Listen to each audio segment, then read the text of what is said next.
Well, good morning, everybody. This is Pastor Jay, and I am coming to you from the Vicarage, and we are here today to do our Monday Digging Deeper devotional. And this week being this last Sunday, we are digging deeper into Sunday's sermon, of course. This last Sunday's sermon was our Independence Day sermon, and I entitled the sermon Interdependence Day. And this was a sermon geared to begin a discussion about the difference between independence and interdependence, and talking about the Declaration of Independence and the biblical declaration of interdependence. And so we're going to be looking at the difference between those two things all week and what our call as a church actually is. And that's going to launch us into our next series, which I think I'm going to entitle Living the Dream. So I just wanted to read to us the document that actually launched our nation back in 1776 on July 4th. And this, of course, is the Declaration of Independence.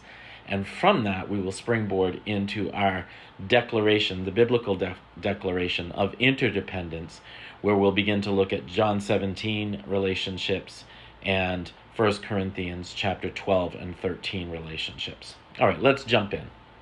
The unanimous declaration of the 13 United States of America. When in the course of human events it becomes necessary for one people to dissolve the political bands which have connected them with one another, and to assume among the powers of the earth the separate and equal station to which the laws of nature and of nature's God entitle them, a decent respect to the opinions of mankind requires that they should declare the causes which impel them to the separation. We hold these truths to be self-evident, that all men are created equal. I want to stop here. I think I misspoke yesterday. I meant to say the Declaration of Independence, and I think I said the preamble to the Constitution. I was incorrect, and I'm sorry for that. We are reading the Declaration of Independence. We hold these truths to be self-evident, that all men are created equal, that they are endowed by their Creator with certain unalienable rights, that among these are life, liberty, and the pursuit of happiness. That to secure these rights, governments are instituted among men, deriving their just powers from the consent of the governed.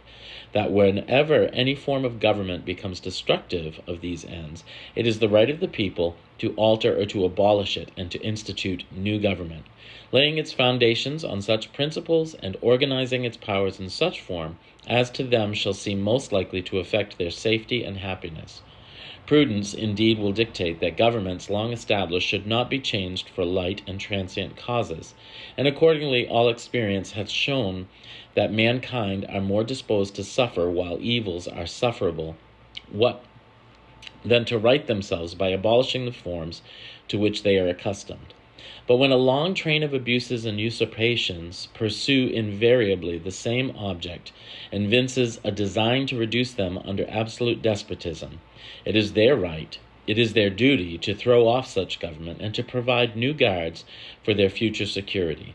Such has been the patient sufferance of these colonies, and such is now the necessity which constrains them to alter their former systems of government.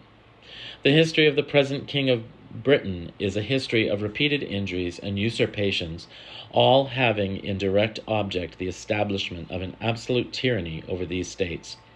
To prove this, let facts be submitted to a candid world. He has refused his assent to laws the most wholesome and necessary for the public good.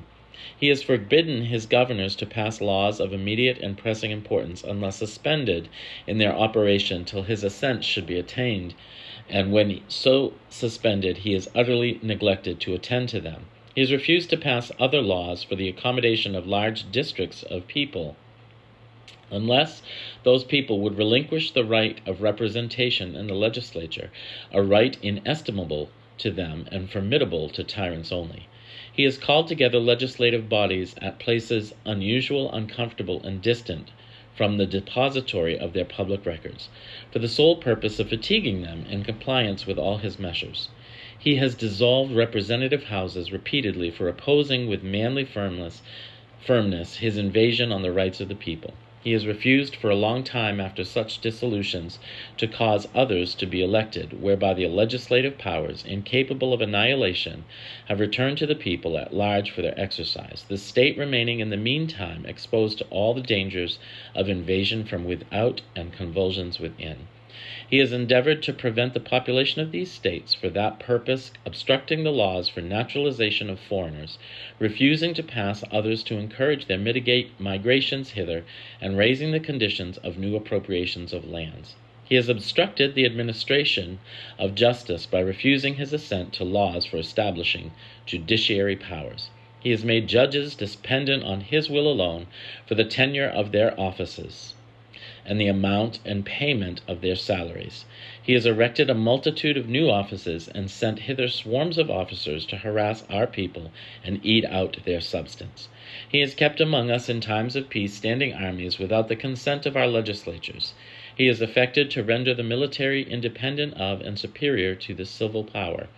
He has combined with others to subject us to a jurisdiction foreign to our Constitution and unacknowledged by our laws, giving his assent to their acts of pretended legislation, for quartering large bodies of armed troops among us, for protecting them by a mock trial from punishment for any murders which they should commit on the inhabitants of these states, for cutting off our trade with all parts of the world, for imposing taxes on us without our consent, for depriving us in many cases of the benefits of trial by jury, for transporting us beyond seas to be tried for pretended offenses, for abolishing the free systems of English law in a neighboring province, establishing there an arbitrary government, and enlarging its boundaries, so as to render it at once an example and fit instrument for introducing the same absolute rule in these colonies, for taking away our charter, abolishing our most valuable laws, and altering fundamentally the forms of our governments, for suspending our own legislatures and declaring themselves invested with power to legislate for us in all cases whatsoever.